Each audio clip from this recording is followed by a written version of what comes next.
ঢাকাবাসী কেমন আছেন? আলহামদুলিল্লাহ। ঢাকাবাসীর তো সামনে বিপদ, ভালো থাকেন কিভাবে? বিশ্বাস হচ্ছে না? ঢাকাবাসীর সামনে বিপদ। আমার আগে কেউ বলেছিল যে ঢাকা হচ্ছে the city of Akhiruzzaman, Dhaka যে শেষ জামানার শহর, এটা কি আমার আগে কারো মুখে শুনেছেন? আচ্ছা, তো যখন আমরা ল্যান্ড করি ঢাকায়, তখন একটা পরিচিত দৃশ্য দেখা যায়। এই দৃশ্য বাংলাদেশের অন্য কোনো জায়গায় দেখা যায় না। সেটা হলো বাক্সে বাক্সে বন্দি জীবন। উঁচু উঁচু কিছু ইমারত দেখা যায়, ইট কাঠ পাথরের কিছু ইমারত, ছোট ছোট বাক্সের মতো, আকাশ থেকে বাক্সের মতো লাগে দেখতে। এই যে বাক্সে বাক্সে বন্দি জীবন, এই দৃশ্যটা ঢাকাতে আসলে দেখা যায়। দেখুন, রাসূলুল্লাহ সাল্লাল্লাহু আলাইহি ওয়াসাল্লাম, একটু মনোযোগের সাথে শুনতে হবে,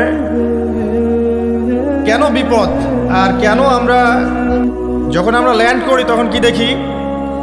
দেখি হাইলি কনস্ট্রাক্টেড বিল্ডিংস। ঢাকায় আমরা দেখি হাইলি কনস্ট্রাক্টেড বিল্ডিংস।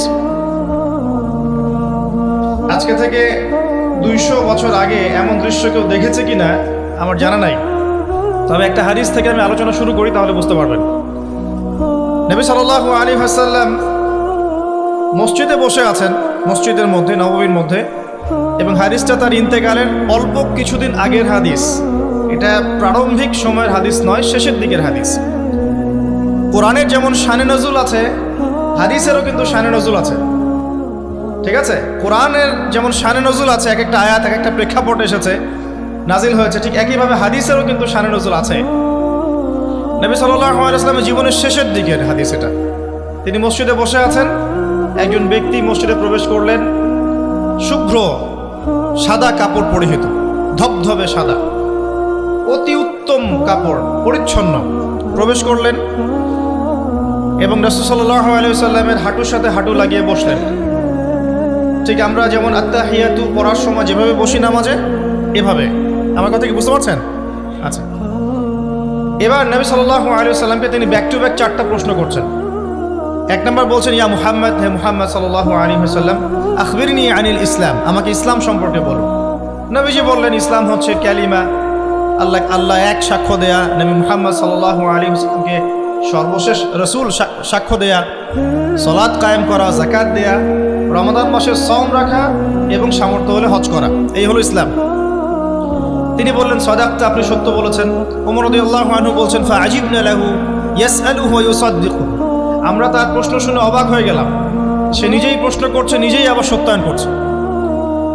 যে প্রশ্ন করছে সে তো জানার জন্য প্রশ্ন করছে। ছাত্র যদি ওস্তাদের কাছে প্রশ্ন করে যে ওস্তাদ এটা কি, ওস্তাদ বলে এটা এই, তখন সেই ছাত্র যদি বলে যে আপনি সত্য বলেছেন, তার মানে এই ছাত্র আগে থেকে উত্তরটা জানতো, তাই নয় কি?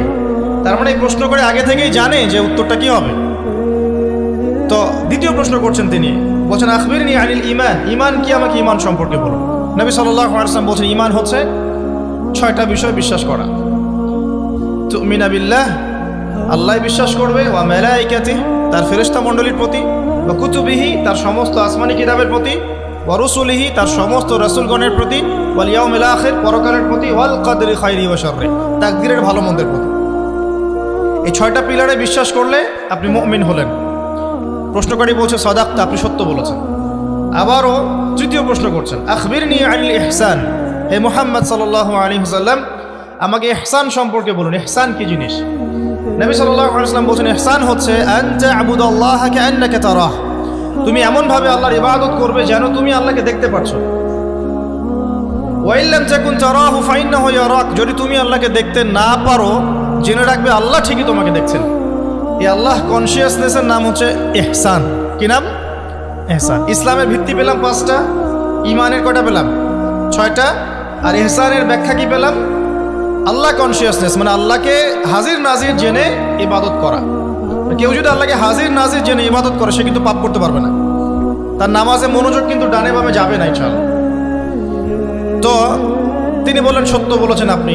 এবার চতুর্থ প্রশ্ন করছেন তিনি, যে আখবিরনি আনিস সাআ, আমাকে কিয়ামত সম্পর্কে বলুন, কিয়ামত কবে হবে? তো তখন নবী সাল্লাল্লাহু আলাইহি ওয়াসাল্লাম বলছেন, মাল মাসউলু আনহা বিআ'লামা মিনাস সাইল। এ বিষয়ে প্রশ্নকারীর চেয়ে উত্তরদাতার জ্ঞান বেশি নয়।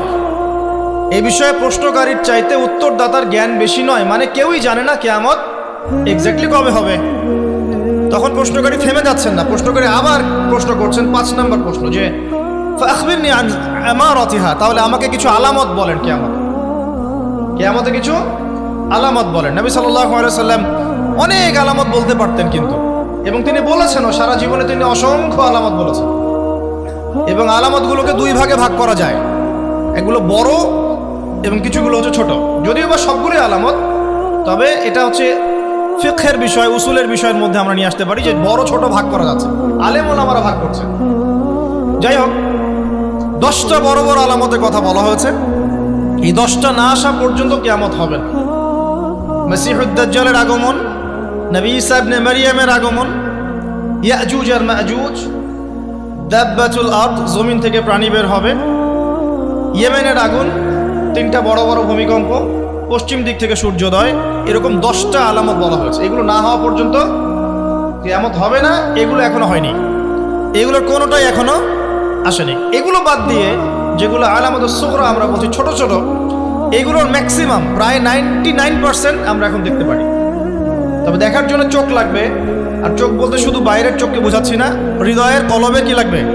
চোখ লাগবে। আমি আপনার কলবের চোখ দিয়ে আপনাকে শহরটাকে জানাচ্ছি। আপনার এই হাদিসে নবী সাল্লাল্লাহু আলাইহি ওয়াসাল্লাম অনেকগুলো আলামত না বলে মাত্র 2টো আলামত বলেছেন। কয়টা? মাত্র 2টো। আমি বলছি জীবনের শেষের দিকের হাদিস, শেষ সময় তো আমরা বেশি নসিহত করতে যাবো, তাই না? মনে করেন আপনার পিতা মৃত্যুসজ্জায়, আল্লাহ না করুক, এখন তিনি আপনাকে ওসিয়ত করছেন যে বাবা এইটা করবা, এইটা করবা না, মায়ের যত্ন নিও, বোনদের যত্ন নিও, ইত্যাদি ইত্যাদি। তখন তার ওসিয়তগুলোকে আপনি কত গুরুত্বের সাথে গ্রহণ করবেন, এবং সেই সময় যত ইম্পর্টেন্ট কথা থাকবে সেগুলোই তো মানুষ বলবে, তাই নয় কি? সবচেয়ে ইম্পর্টেন্ট কথাগুলোই মানুষ বলবে। নবী সাল্লাল্লাহু আলাইহি ওয়াসাল্লাম এদিকে এসে মাত্র 2টো সাইনের কথা বলছেন। তার মধ্যে একটা হচ্ছে, ভালো করে শোনেন, তার মধ্যে একটা হচ্ছে আনতালিদাল আমাতু রাব্বাতুহা। যখন তুমি দেখবে, প্রশ্নকারীকে বলছে, যখন তুমি দেখবে যে দাসী তার মনিবকে জন্ম দিচ্ছে, দাসী তার মনিবকে জন্ম দিচ্ছে, মানে দাসী কিভাবে মনিবকে জন্ম দিতে পারে? দাসী কি মনিবকে জন্ম দিতে পারে? উত্তর, এখানে 3টা ব্যাখ্যা হতে পারে। কয়টা ব্যাখ্যা? 3টা। এছাড়াও আরো ব্যাখ্যা হতে পারে, হয়তো আল্লাহ পাক সেটা আমাদের জেহেনে হয়তো এখনো দেন নাই, হয়তো এমন কেউ আসবে পরবর্তী জেনারেশন, তারা হয়তো আরো ব্যাখ্যা করতে পারবে। তবে 3টা ব্যাখ্যা এখন পাওয়া যায়। 1 নাম্বার, দাসী তার মনিবকে জন্ম দিবে অর্থ হচ্ছে পিতা মাতার সাথে দাস দাসীর মতো আচরণ করা হবে। এবং এটাও কিন্তু কিয়ামতের আগের একটা বড় নিদর্শন যে পিতা মাতার সাথে দাস দাসীর মতো আচরণ করা হবে, এবং যেটা এখন হচ্ছে। আমরা দেখছি পিতা মাতার অধিকার তারা পাচ্ছে না, সন্তানদের হাতে নির্যাতনের শিকার হচ্ছে, বৃদ্ধাশ্রমে থাকতে হচ্ছে। সারা জীবন যে সন্তানকে বড় করলো, আজকে সেই সন্তান তার ওই যে কাফনের টাকা পর্যন্ত দিতে যাচ্ছে না, মারা গেছে লাশটা পর্যন্ত নিতে আসে না, এমন হচ্ছে না? এবং বস্তুবাদী শহরগুলোতে তো এটা বেশি। আর আমাদের শহরটা বস্তুবাদী না? আমাদের বলছি, কারণ আমি ঢাকার জামাই, এখানে আমার শ্বশুর বাড়ি, আমি আপনাদেরই একজন। তো আমাদের শহরে মানুষ বস্তুবাদী না? মানুষ বস্তুবাদী, কেউ অন্যের দিকে তাকানোর সময় নাই। এটা বোঝার জন্য আপনাকে ফ্লাইওভার উঠতে হবে। ফ্লাইওভার উঠে দাঁড়িয়ে থাকেন, দেখেন মানুষ ছুটছে নিজের চরকায় তেল দেওয়ার জন্য, কারো দিকে তাকানোর সময় নেই। এই সকাল থেকে শুরু হয়, রাত একদম 3টা-4টা পর্যন্ত এটা চলছে, সারাদিন 24/7। উদ্দেশ্য কি? দুনিয়া। অল্প কিছু মানুষের বাইরে আছে যাদের উদ্দেশ্য আখেরাত, বেশিরভাগের উদ্দেশ্য কি? দুনিয়া। বাড়ি, গাড়ি, টাকা, জমি জমা, স্ট্যাটাস, দ্যাটস অল। মানে মানুষের এই কনসেপ্টটাকে বলা হয় মেটেরিয়ালিজম। কি বলে? মেটেরিয়ালিজম মানে বস্তুবাদিতা। কি বলে? কথা বলেন। বস্তুবাদিতা। এই বস্তুবাদী সভ্যতা কারা ছিল? ওই যে পশ্চিমারা, ইউরোপিয়ান সিভিলাইজেশন, এরা সবাইকে বস্তুবাদিতা শিখিয়েছে। মুমিনের চিন্তা থাকে পরকাল কেন্দ্রিক, যে কাজে পরকালের স্বার্থ আছে আমি সেই কাজ করব, যেই কাজে পরকালের স্বার্থ নয় আমি করব না। এটা মুমিনের চিন্তা। আর কাফের মুশরিক, বেদিন, ফাসেক, মুনাফিকদের চিন্তা হচ্ছে যেখানে দুনিয়ার স্বার্থ ওখানে থাকবো, দুনিয়ার স্বার্থ নাই থাকবো। এই যে দুনিয়ার স্বার্থে মানুষের সারাটা জীবন ক্ষয় করে দেয়া, এর নাম বস্তুবাদিতা, মেটেরিয়ালিজম বলে এটাকে। যাই হোক, আমাদের শহরের বেশিরভাগ মানুষ কি বস্তুবাদী না? এখন সবাই দেখবেন, আমি বুঝাচ্ছি, আমি যতটা পারছি সহজ করার চেষ্টা করছি। ম্যাক্সিমাম আমাদের শহরের মানুষ এখন বস্তুবাদী। সবার চিন্তা একটাই, দুনিয়া, দুনিয়া আর দুনিয়া। যেই দুনিয়া সম্পর্কে নবী সাল্লাল্লাহু আলাইহি ওয়াসাল্লাম বলেছেন, একটু শোনেন, যে মনে করেন এটা একটা মহাসাগর। নবী সাল্লাল্লাহু আলাইহি ওয়াসাল্লাম বলছেন এখানে একটা আঙ্গুল ঢুকিয়ে দাও, দিয়ে বের করো। এই আঙ্গুলে যতটুকু পানি আছে এটা দুনিয়া, আর এই পুরো মহাসাগরে যত পানি আছে এটা পরকাল। একদিন সাহাবীদেরকে নিয়ে নবী যাচ্ছেন সাল্লাল্লাহু আলাইহি ওয়াসাল্লাম, একটা মৃত গাধা বা বকরির বাচ্চা পড়ে আছে, মৃত গাধা বকরির বাচ্চা। সাহাবীদেরকে বলছেন, হে আমার সাহাবীরা, তোমরা কি এই বকরির বাচ্চাটাকে 1 দিরহামের বিনিময়ে কিনতে চাও? কিসের বিনিময়ে? 1 দিরহাম। দিরহাম কি জিনিস সেটা পরে বোঝাবো এখন ইনশাআল্লাহ, ওইগুলো এখন বুঝবেন না। দিরহাম কি জিনিস ওটা পরে বুঝবেন। দিরহাম থাকলে আর রিজার্ভ কমতো না। দিরহাম থাকতো যদি কোনো কান্ট্রি, রিজার্ভ আর কমতো না। রিজার্ভ কমে ডলারের ভিত্তিতে। ডলার হচ্ছে এখন সারা ওয়ার্ল্ডের ডমিনেটিং কারেন্সি, ওটাকে হার্ড কারেন্সি বলে। মানে আপনি তেল কিনতে চান, 1 কোটি টাকা ব্রিফকেসে নিয়ে আমাদের আবু ধাবিতে চলে যান, গিয়ে শেখদেরকে বলেন যে আমাকে 1 কোটি টাকার তেল দেন। 1 ফোঁটাও তেল দিবেন আপনাকে, দিবে না। যতক্ষণ আপনি ওই টাকাটাকে ডলারে কনভার্ট করবেন, তারপর দিবেন, আপনাকে তখন সুন্দর মতো তেল দিবেন। এই dollar petrol, dollar petrol, petrol ছাড়া ডলারে এক্সচেঞ্জ নাই। এটা হচ্ছে পেট্রো ডলার মনিটরিং সিস্টেম। এবং এটা নিয়ে কথা বললে আবার এক শ্রেণীর ঘুমটাওয়ালা শায়েখ আছে, বলবে খারেজি হয়ে গেছে। যাই হোক, এটা একটা জুলুম। কিরকম জুলুম? যে আপনি আপনার ইকোনমিক পুরো ব্যালেন্সটাকে ডলারের মানদণ্ডে যাচাই করতে হবে। আপনি যতই সমৃদ্ধশালী হন না কেন, আপনি ওই হার্ড কারেন্সিকে টেক্কা দিতে পারবেন। আপনার কাছে গোল্ড আছে, মনে করেন সোনা, এখন সোনাটাকে আপনি যে ভাঙাবেন, ভাঙিয়ে যে মানে কান্ট্রির অন্যান্য ডেভেলপমেন্টের কাজে লাগাবেন, তার জন্য ডলারের সিঁড়ি পার হয়ে যেতে হবে। অথচ এই দিনার এবং দিরহাম রাসূল সাল্লাল্লাহু আলাইহি ওয়াসাল্লামের যুগের কারেন্সি ছিল, দিনার দিরহাম, যার ইন্ট্রিনসিক ভ্যালু বা অন্তর্নিহিত মান কখনো কমে যাবে। দেখাচ্ছি, দাঁড়ান, আমি এমনি এমনি করে কথা বলি না। আসহাবুল কাহফ কত বছর ঘুমিয়েছিলেন বলেন? 309 বছর। 309 বছর। পকেটের মধ্যে কিছু কয়েন ছিল, সোনার আর রূপার কয়েন। এই এলাকা ছেড়ে চলে গেছে, গুহার মধ্যে ঘুমিয়েছে, রাত কাটাবে। আল্লাহ পাক ঘুম পাড়িয়ে রেখেছেন 309 বছর। 309 বছর ঘুম থেকে ওঠার পর তারা বলছে, কেম লেবিস্তুম, তোমরা কতদিন ঘুমিয়েছো? একজন বলছেন লেবিস না ইয়াউমান আও বা'দা ইয়াউম, একদিন ঘুমিয়েছি বা একদিনের কিছু অংশ ঘুমিয়েছি। ঠিক আছে, ঘুম থেকে উঠেছে, এখন ক্ষুধার্ত আমরা, যাও এই মুদ্রাগুলো নিয়ে বাজারে যাও, বাজারে গিয়ে দেখো ফালইয়ানজুর আইয়ুহা আজকা তুআমা, খেয়াল করে দেখো কোন খাবারটা উত্তম পবিত্র, ওটা নিয়ে আসো। তো 309 বছর একটা মুদ্রা নিয়ে ঘুমানোর পরেও মুদ্রার মান কমে যায়নি। ওই টাকা দিয়ে ঠিকই রুটি কেনা গেছে। কারণ আপনি আপনার কারেন্সিগুলো নিয়ে 309 বছর ঘুমানো লাগবে না, আপনি 10 বছর ঘুমান। 10 লাখ টাকা নিয়ে 10 বছর ঘুমান। 10 লাখ টাকার মান যদি 9 লাখ টাকায় না নেমে আনছে, তাহলে আমি নাম বদলাই ফেলাবো। এখন 1 লাখ, দাঁড়ান, ঠিক বলেন না, দাঁড়ান, বোঝে নাই। এখন এই যে 1 লাখ টাকার মানটা হারালেন আপনি, 1 লাখ টাকার মানটা আপনি হারিয়ে ফেললেন। তো ওই 1 লাখ টাকা আর্ন করার জন্য আপনাকে শ্রম দিতে হয়নি, আপনার মাথার ঘাম পায়ে ফেলতে হয়েছে না? তাহলে আপনার শ্রমটা গেল কোথায়? তাহলে কেউ আপনার শ্রমটা লুটে পুটে খেয়ে ফেলল। যেহেতু আপনার কারেন্সির মানটা ডলার বেসড, এই কারণে ওই মনিটরিং সিস্টেম যারা চালায়, ওরা আপনার এভাবে করে শ্রমটাকে সিজ করে ফেলে। আমি যদি আপনাকে আমার ফার্মে কাজ করিয়ে সারাদিন কাজ করানোর পরে আপনাকে কোনো পারিশ্রমিক না দেই, শ্রমের কোনো মূল্য না দেই, আপনি আমাকে জালেম বলবেন না? বলবেন কি না? ঠিক এই কারণে আমরা বলছি এই মনিটরিং সিস্টেমটাই জুলুম। আর নবীজি বলছে, দিনারের কথা বলছেন, দিরহামের কথা বলছেন। এটা যদি আপনার পকেটে থাকতো, 309 বছর কেন, 1000 বছর পর উঠলে ওটার মান সেটাই থাকবে, কমতো না। এই হলো ইসলামিক কারেন্সি। এটা নিয়ে কথা বললে আবার এক শ্রেণীর ঘুমটাওয়ালা শায়েখ আছে, কিছু সত্য কথা ওরা হজম করতে পারে না। তখন দেখা যায় যে একটা ফতোয়া দিবে, এ খারেজি হয়ে গেছে, ফাইজলামি পাইছে। কে খারেজি একটু বলে নেই। খারেজি আকীদাটা কি আসলে? খারেজি আকীদা হচ্ছে কোনো ব্যক্তি অন্য কোনো মুসলমানকে যদি কবিরা গুনাহ করার কারণে কাফের মনে করে, কথা বোঝেন? আপনি সুদ খেয়েছেন বা ঘুষ খেয়েছেন বা জেনা করেছেন, এগুলো কবিরা গুনাহ। এখন আমি যদি বলি যে সুদ ঘুষ জেনা করার কারণে আপনি কাফের হয়ে গেছেন, আপনাকে হত্যা করা জায়েজ, তাহলে আমি খারেজি। বুঝতে পারছেন কথা? কিন্তু আমি কি কখনো এরকম করে কথা বলেছি? এই যে মনিটরিং সিস্টেম নিয়ে কথা বললাম, এর সাথে কবিরা গুনার কি সম্পর্ক আর খাওয়ারিজমের কি সম্পর্ক? আবার কোনো কোনো ক্ষেত্রে দেখা যায় যে পলিটিক্যাল সমালোচনা করলে খারাজি টাইটেল দিয়ে দিই।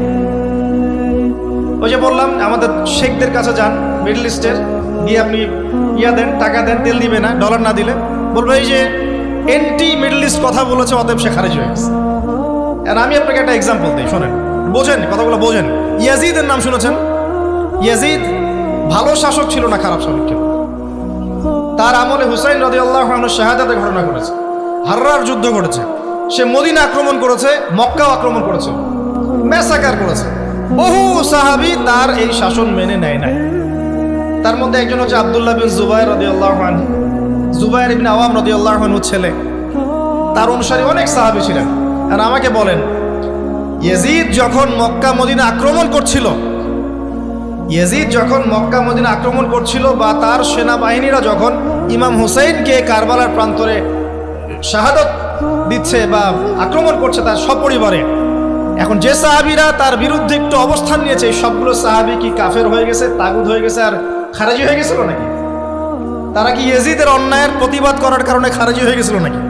তো পলিটিক্যাল সমালোচনার সাথে খাওয়ারিজমের কোনো সম্পর্ক নেই। কিন্তু এরা এটাকে একটা সুকৌশলে মুসলিম উম্মার যুবকদের মধ্য থেকে সত্য কথা বলার মানসিকতাকে কেড়ে নিয়েছে, সত্যকে উপস্থাপন করার মানসিকতাকে দমিয়ে দেওয়ার জন্য একটা খারেজি ফতোয়া শুরু করে দিয়েছে। যেখানে সেখানে যা ইচ্ছা বলবেন খারেজি ফতোয়া। যাই হোক, ওদিকে যাচ্ছি না, আমি মূল জায়গায় আসি। দেখুন, আমরা রাসূলের হাদিস থেকে জানছি দুনিয়ার মূল্য এতটুকু। তুমি কি এই বকরির বাচ্চাটাকে 1 দিরহামের বিনিময়ে কিনবা? সাহাবীরা বলছেন, 1 দিরহাম কেন ইয়া রাসূলুল্লাহ সাল্লাল্লাহু আলাইহি ওয়াসাল্লাম, বিনা মূল্যেও যদি আপনি আমাকে এটা দেন বা আমাকে এটা দেয়া হয়, আমি এটা কিনবো না। বিনা মূল্যেও যদি আমাকে এই মৃত বা এই পচা গলা এই গাধার বাচ্চা, বকরির বাচ্চাকে দেয়া হয়, আমি কিনবো না। নবী সাল্লাল্লাহু আলাইহি ওয়াসাল্লাম বলছেন, এটাই হচ্ছে দুনিয়া। আল্লাহ পাকের কাছে দুনিয়ার মূল্য এই বকরির বাচ্চার চাইতেও কম। এখন আমরা যারা বস্তুবাদিতায় লিপ্ত আছি, দুনিয়ার এই যে ফিকির, সারাদিন দুনিয়ার ফিকির মানুষকে এমনভাবে পেয়ে বসে না, মানুষ দুনিয়ার আলাপ ছাড়া কোনো কথাই বলতে চায়। দেখবেন একজন আলেমের কাছে বসবেন, সে আপনাকে কোরআনের কথা বলবে, হাদিসের কথা বলবে। একজন দুনিয়াদার মানুষের পাশে বসবেন, 1 ঘন্টা বসে থাকলেও একটা কোরআনের কথা বলবে না, আর হাদিসের কথা মুখ থেকে বের হবে না। আর তার মাথাটা ফাংশন হয়ে গেছে দুনিয়া দিয়ে। ঠিক আছে, সে যদি ড্রাইভার হয়, সারাদিন গাড়ির পেঁচাল পারবে, গাড়ি এটা, গাড়ি ওইটা এমন, গাড়ি ওইটা এমন। সে যদি ইকোনমিক সেক্টরের মানুষের বলবে, এই যে ব্যবসা এমন, এই ব্যবসা এমন, ওই ব্যবসা এমন। সুদী মহাজন হয়, বলবে এখানে সুদ দিলে এত হবে, এখানে দিলে এত হবে। আর পলিটিক্স যদি করে, তাহলে সারাদিন পলিটিক্যাল আলাপ করবে। দুনিয়ার সেক্টরে যারা পটু আর কি, দুনিয়ার ফাংশনটা মাথায় এমনভাবে ইনস্টল করা থাকে যে এটা ছাড়া অন্য কোনো কথা তার মুখ থেকে বের হবে না। নবী সাল্লাল্লাহু আলাইহি ওয়াসাল্লাম দুনিয়াকে এত তুচ্ছ করেছেন। এখন আমি আপনাকে বোঝাচ্ছিলাম যে আনতালিদাল আমাতু রাব্বাতুহা, দাসী তার মনিবকে জন্ম দিবে, এর অর্থ একটা এই যে পিতামাতার সাথে এখন দাসীর মতো আচরণ করা হবে। সেটা কি হচ্ছে না বলেন? এটা যারা পিতামাতা হয়েছেন, বার্ধক্যে চলে গেছেন, তারা খুব ভালো করে জানেন যে এই সন্তানের জন্য সারাটা জীবন তারা মাথার ঘাম পায়ে ফেললেন, এই সন্তান তার খোঁজ খবর পর্যন্ত নেয় না। ব্রিটেন, অক্সফোর্ড, হার্ভার্ড থেকে পড়ে আসছে, ঢাকা বিশ্ববিদ্যালয় থেকে বড় বড় ডিগ্রি নিয়ে আসছে, তার বাবা এখন থাকে বৃদ্ধাশ্রমে। জাহাঙ্গীরনগর ইউনিভার্সিটির একজন প্রফেসর, তিনি বৃদ্ধাশ্রমে আছেন। একটা ভিডিও দেখলাম তার, তিনি বলছেন যে আমি আমার পরিবারের জন্য কি না করেছি, আজকে আমি এত বড় প্রফেসর হওয়ার পরে আমার শেষ জীবনটা এখানে কাটছে। মাঝে মাঝে এগুলো দেখলে মনে হয়, মনটা চায় যে আমরাও কিছু বৃদ্ধাশ্রম করি, যাদেরকে আল্লাহ পাক তৌফিক দিয়েছেন আপনারা করবেন। যদিও ইসলামে বৃদ্ধাশ্রমের কোনো জায়গা নাই, মায়ের পায়ের নিচেই সন্তানের বেহেশত, কিন্তু এখন পরিবেশ এত খারাপ যে কিছু কিছু বৃদ্ধাশ্রমের দরকার হয়ে পড়েছে। জাতীয় একটা দৈনিক পত্রিকা দেখলাম, তারা বলছে যে এখন বৃদ্ধাশ্রম সময়ের দাবি হয়ে গেছে, বৃদ্ধাশ্রম এখন সময়ের দাবি হয়ে গেছে। আপনাদের সামর্থ্য থাকলে আপনারা করবেন। শেষ জীবনটা যেন আমাদের এই বার্ধক্যে উপনীত হওয়া মায়েরা এবং বাবারা, তারা যেন আল্লাহর ইবাদত করে কাটাতে পারে এমন একটা পরিবেশ তৈরি করে দেবে। টেনশন ফ্রি ভাবে তারা যেন 3 বেলা খায়, জিকির আজগার করে, তাসবিহ তাহলিল করে, কোরআন তেলাওয়াত করে, শেষ জীবনটা যেন ঈমান ইসলামের উপর থেকে মৃত্যুবরণ করতে পারে, এরকম একটা ব্যবস্থা করে দেন। ইনশাআল্লাহ বহুত নেকি হবে ইনশাআল্লাহ। আল্লাহ পাক আপনাকে বরকত দিবেন ইনশাআল্লাহ। এটা একটা ব্যাখ্যা হতে পারে। সেকেন্ড ব্যাখ্যা হতে পারে এই, দাসী তার মনিবকে জন্ম দিবে অর্থ হচ্ছে এই যে সমাজের ন্যায় অন্যায় হক বাতিলের মানদণ্ড উল্টে যাবে, কারণ দাসী মনিবকে জন্ম দিতে পারে না। পারে? তার মানে একটা ব্যাখ্যা এটাও হতে পারে, সত্য মিথ্যা হয়ে যাবে, মিথ্যা সত্য হয়ে যাবে কিয়ামতের আগে আগে, হক বাতিল হয়ে যাবে, বাতিল হক হয়ে যাবে।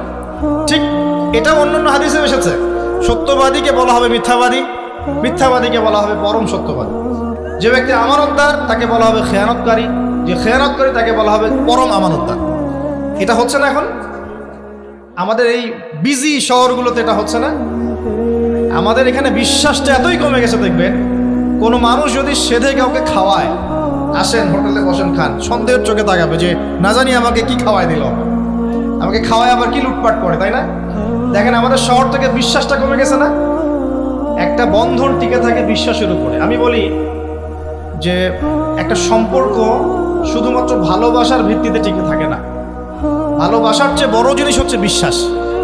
আর সেই বিশ্বাস যখন উঠে যায় তখন পরিবার ভেঙে যায়, স্বামী স্ত্রীর বন্ধন ভেঙে যায়, সামাজিক কাঠামো ভেঙে যায়। আমাদের সমাজ থেকে বিশ্বাসটা উঠে গেছে, দেখবেন কেউ কাউকে বিশ্বাস করতে পারে না।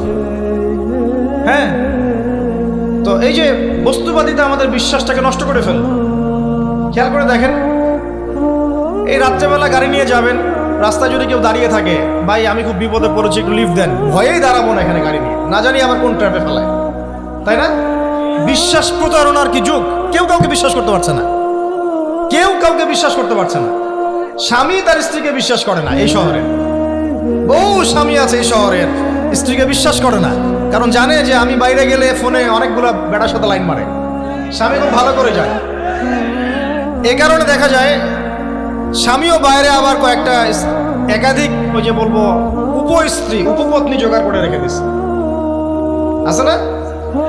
মেয়ে স্ত্রী বাসায়, স্বামী যখন চলে যায় স্ত্রী অন্যের সাথে পরকীয়া করে, আবার স্বামী বাইরে গিয়ে স্ত্রীকে বাদ দিয়ে অন্য মেয়ের সাথে পরকীয়া করে। এই জিনিসটাই শহরে বেশি না কম বলেন? লজ্জা করেন না, সত্যি কথা বলেন, এটা বেশি না কম? বেশি, দিন দিন বাড়ছে। আর যে মিডিয়াগুলো আমরা দেখি এগুলোই শিখায় আমাদের, পরকীয়া শিখায় না? পরকীয়া শিখায়। আর এটা যে এত ভয়াবহ মহামারী আকার ধারণ করেছে না, তো অনেক ক্ষেত্রে দেখা যায় স্বামী অফিসে যাওয়ার সাথে সাথেই বয়ফ্রেন্ড বাসায় হাজির। এই যে বাক্সে বাক্সে বন্দি জীবন বললাম, বাক্সে বাক্সে বন্দি ফ্ল্যাটের ভিতরে তো ঢুকলে আর বোঝা যায় না ভিতরে কি হচ্ছে। কত ফ্ল্যাটে যে জেনা হয় এখন এই শহরে, আল্লাহ ভালো জানে। এই ফ্ল্যাটের প্রত্যেকটা ইঞ্চি ইঞ্চি মাটি আল্লাহর কাছে সাক্ষী দিবে। যেখানে যে মাটিতে বসে অবিবাহিত যুবক যুবতী জেনা করেছে আর বিবাহিত যুবক যুবতীরা এবং এই স্বামী স্ত্রীর জেনা করেছে, এর ইঞ্চি ইঞ্চি মাটি আল্লাহর কাছে কথা বলবে। এর ইঞ্চি ইঞ্চি মাটি আল্লাহর সামনে কথা বলবে। ইযা যুলজিলাতিল আরদু জিলজালাহা ওয়া আখরাজাতিল আরদি আথকালাহা ওয়া ক্বালা আল ইনসানু মা লাহা ইয়াওমাইযিন তুহাদ্দিসু আখবারাহা। সেদিন তুহাদ্দিসু আখবারাহা, জমিন তার খবর বলবে আল্লাহর কাছে। জমিনের কোথায় কোন পাপ হয়েছে সব বলে দিবে। এই জমিনে এখানে দাঁড়িয়ে জেনা করেছে, ওইখানে দাঁড়িয়ে মদ খেয়েছে, ওইখানে কাউকে খুন করেছে, জমিন বলে দিবে। একটা কথা এখানে মাঝখানে বলে দেই, যারা অবিবাহিত যুবক যুবতী আছো, এই লেকচার তোমরা যারা শুনছো, তোমাদের মধ্যে কেউ যদি জেনা করে থাকো, অবিবাহিতর কথা বলছি, তোমাদের কাঁধের মধ্যে এখন 100 বেত্রাঘাতের শাস্তি ঝুলে আছে। সূরা নূরের 1 থেকে 3 নম্বর আয়াত পড়ে দেখবে, অবিবাহিত যুবক যুবতী যদি জেনা করে তাদের শাস্তি হচ্ছে 100 বেত্রাঘাত, তাও জনসমক্ষে, এবং এক বছরের জন্য নির্বাসন। এই বিধানগুলো যদি পৃথিবীর কোনো দেশেও না থাকে, আসমানে আছে। মরার সাথে সাথেই এই বিধান কার্যকর হবে ইনশাআল্লাহ। বাঁচার বুদ্ধি কি? একটাই উপায় আছে। এই লেকচার কানে চলে গেছে, ওযু করবে, ওযু করে খালেসভাবে রাতের শেষ রাতে জায়নামাজ বিছাবে, জায়নামাজ বিছিয়ে আল্লাহর সামনে দাঁড়িয়ে 2 রাকাত নামাজ পড়বে, পড়ে নিজের পাপের কথা স্মরণ করে চোখ দিয়ে দরদর করে পানি ফেলে দিবে, আল্লাহকে সেজদায় গিয়ে বলবে, আল্লাহ আমি জেনা করেছি, আমাকে মাফ করে দাও। আল্লাহ আমার এই পাপের কথা কেউ জানে না, তুমি জানো, মাফ করে দাও। এই মাফ নেওয়ার পরে আবার ওই যার সাথে করেছেন ওর সাথে আবার লিঙ্ক আপ করার চেষ্টা করেন না। আসো আমরা জেনা করেছিলাম, আসো বিয়ে করে নেই, এটা সলিউশন না। জেনা করেছেন, আগে তওবা করে ফিরে আসতে হবে, তারপরে পুরো জীবন ইসলামিক লাইফ লিড করতে হবে। আল্লাহ যদি দেখেন যে হ্যাঁ আপনি ঠিকঠাক তওবা করে আল্লাহর পথে চলছেন, আল্লাহ তখন আপনাকে নেককার স্ত্রী দিবে ইনশাআল্লাহ। এই এই এই একমাত্র রাস্তা যুবকদের জন্য এবং যুবতীদের জন্যও। যুবকরা না হলে পার পেয়ে যেতে পারে, কারণ একটা কথা সমাজে প্রচলিত আছে না, যে ছেলে মানুষের ইজ্জত তো সহজে যায় না, গোপন হয়ে গেছে, কেউ জানে না, আল্লাহ মাফ করে দিয়েছেন, সে হয়তো পার পেয়ে গেল। কিন্তু এই যে মেয়ে, তুমি যে 8-10টা ছেলের সাথে জেনা করেছো, তোমার ইজ্জতের কি হবে? তোমার যে সতীত্ব তুমি নষ্ট করেছো। তুমি তো বিয়ের পর কোনো ঘরে গেলে সে হাজবেন্ডও বুঝতে পারবে তুমি আর সতী সাথী নও। তখন তোমার কি হবে? এটা গেল স্বেচ্ছায় জেনা। আর যদি আপনি ধর্ষণ করে থাকেন কাউকে, তাহলে তার হক তাকে ফেরত দিতে হবে। কিভাবে দিবেন সেটা আপনার বিষয়। আল্লাহর কাছে ক্ষমা চান, ইস্তেগফার করেন। জেনার ফলশ্রুতিতে সমাজে মহামারী নেমে আসে। জেনা, পরকীয়া, অশ্লীলতার কারণে সমাজে এমন সব রোগ ব্যাধির উদ্ভব হয় যেগুলো কখনো ছিল না। এই শহরটা জেনার শহর, আমাদের এই ঢাকা শহর জেনার শহর। আপনাকে এটা বোঝার জন্য আমার লেকচার না শুনে আপনি পেপার পত্রিকা ঘাটেন, অনলাইন সার্চ করেন, দেখবেন এই শহরে আনাচে কানাচে জেনা হয় এবং ওপেন জেনা হয়। মানুষ জেনাকে হালাল মনে করে। এই শহরের যুবক যুবতী যারা একে অপরের সাথে বয়ফ্রেন্ড গার্লফ্রেন্ড কালচারে লিপ্ত আছে, এটাকে তারা হালাল মনে করে, কেউ হারামও মনে করে না। কত বড় সাহস দেখায়। আর রাস্তা দিয়ে আমরা হেঁটে গেলেও বয়ফ্রেন্ড গার্লফ্রেন্ড এসে আমাদেরকে সালাম দেয়, হুজুর আমাদের জন্য একটু দোয়া করেন। তো প্রত্যেকটা পার্কে যাবেন, এই যে আপনাদের রেস্টুরেন্টগুলোতে যাবেন, দর্শনীয় যে স্পটগুলো সেখানে যাবেন, দেধার সে জেনা হচ্ছে, জেনা আর জেনা।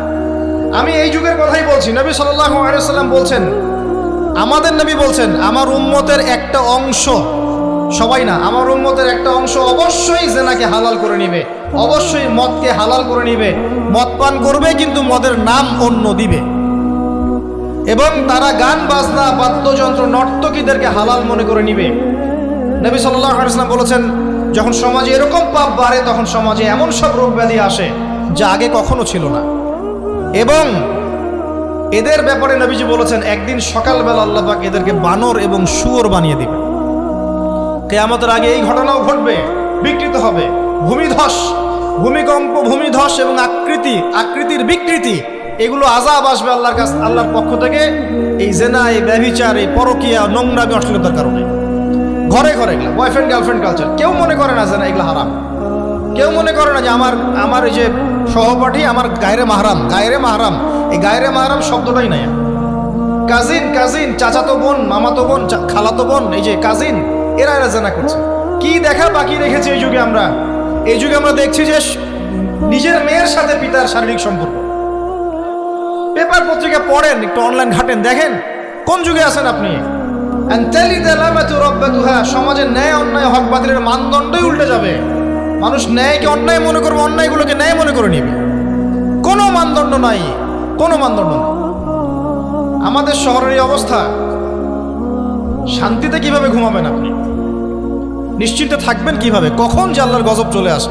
কোরআনে একটা আয়াত আছে, যখন আল্লাহ পাকের গজব আসবে তখন শুধু জালেমদের উপর খাস করে আসবে না। আলেমদেরকে জিজ্ঞাসা করেন, আলেম ওলামাদেরকে জিজ্ঞাসা করেন, যখন আল্লাহর গজব আসবে জালেমদের উপরে শুধু খাস ভাবে আসবে না, সবার উপরে আসবে। আমি খুব ভালো মানুষ, ওয়াজ করছি, নসিহত করছি, পার পেয়ে যাবে এমন ভাবার সুযোগই নাই। আপনাকে আপনার সাধ্য মতো অন্যায়ের প্রতিবাদ করার চেষ্টা করতে হবে। লা তা'মুরুন্না বিল মা'রুফ, নবীজি বলছেন, অবশ্যই তোমরা সৎ কাজের আদেশ করো। ওয়ালা তানহাউন্না আনিল মুনকার, অবশ্যই অসৎ কাজে নিষেধ করো। আও লা ইউশিকান্নাল্লাহু আইয়াবআসা আলাইকুম ইকাবাম মিন, অন্যথায় আমি আশঙ্কা করি তোমাদের উপর আল্লাহর পক্ষ থেকে বিশাল গজব আসবে। সুম্মা তাদউনাহু, এরপর তোমরা সবাই আল্লাহর কাছে দোয়া করবে, আল্লাহ গজব সরিয়ে দাও। লা ইউস্তাজাবু দুআকুম, তোমাদের দোয়া কবুল করা হবে। নবী সাল্লাল্লাহু আলাইহি ওয়াসাল্লাম বলেন, মান রাআ মিনকুম মুনকারান, তোমাদের মধ্যে যে কেউ হুয়েভার হি ইজ, যে কেউ যদি কোনো মুনকার, নোংরা গর্হিত কোনো কাজ দেখে, তাহলে যেন ফাল ইউগাইয়ির বিয়াদিহি, তার সামর্থ্য থাকলে হাত দিয়ে যেন ঠেকায়। যাদেরকে আল্লাহ পাক হাত দিয়ে ঠেকানোর ক্ষমতা দিয়েছেন তাদেরকে আল্লাহ জিজ্ঞাসাবাদ করবেন, কেন ঠেকালেন আপনি?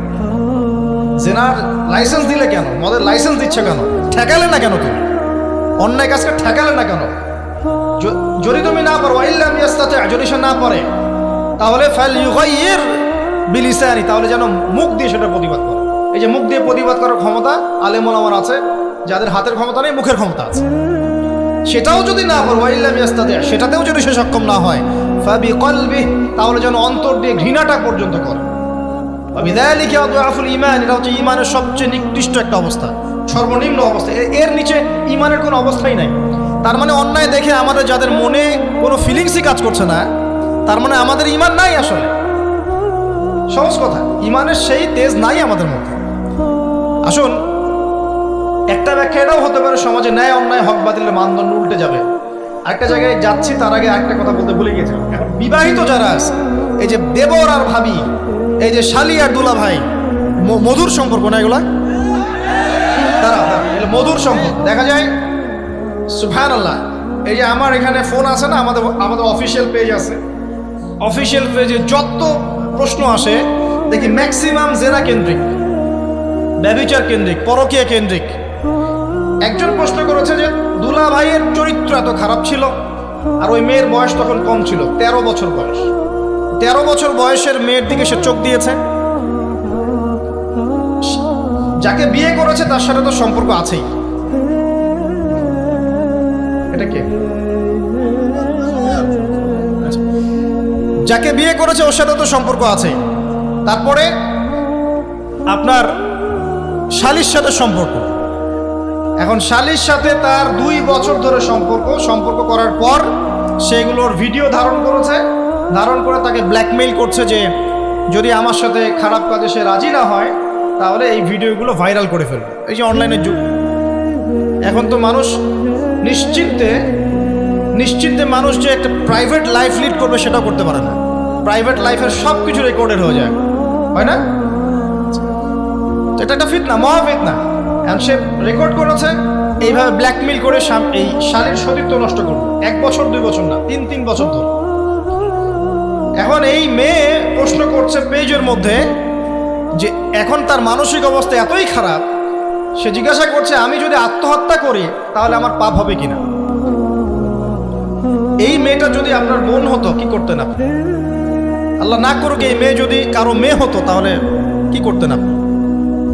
আপনার কাছের কেউ হলে আপনি কি করতেন? এখানে ওই শাস্তিটা না বলে সামনে যেতে পারছি না। শোনেন, যারা বিবাহিত ব্যক্তি হওয়ার পরেও পরকীয়া করেছেন, বিবাহ করার পরেও পরকীয়ার পাপে লিপ্ত ছিলেন বা এখনো আছেন, জেনে হোক না জেনে হোক করেছেন, অথবা এটা জেনে করেছেন যেটা একটা খারাপ কাজ তারপরেও করেছেন, রাসূলুল্লাহ সাল্লাল্লাহু আলাইহি ওয়াসাল্লামের হাদিস এবং আল্লাহ পাকের কালাম অনুযায়ী তাদের শাস্তি হচ্ছে কোমর পর্যন্ত মাটিতে পুঁতে ফেলে পাথর নিক্ষেপ করে রজম করে হত্যা করা। ইসলামিক যদি কোনো রাষ্ট্র থাকতো বা এটা যদি হতো, বা এটা যদি ইমামুল মাহদির যুগ হতো বা ওমর রাদিয়াল্লাহু আনহুর যুগ হতো, তাহলে এই শাস্তির বাইরে আপনি চলতে পারতেন না যদি এটা প্রমাণ হতো। এই শাস্তি যদি দুনিয়াতে কার্যকর নাও হয়, আপনি যদি তওবা না করে মারা যান তাহলে কিয়ামতের মাঠে এই শাস্তি আপনি ভোগ করবেন। খুব মজা লাগছে পরকীয়া করতে। সকালে একটার সাথে, দুপুরে একটার সাথে, আজকে একজনের সাথে রাত কাটান, কালকে আরেকজনের সাথে রাত কাটান, খুব মজা পাচ্ছেন। রাত্রেবেলা মদ খান আর হোটেলে রাত কাটান, সকালবেলা আবার অফিসে যান। আমাদের শহরের এগুলা কালচার কোত্থেকে আসলো?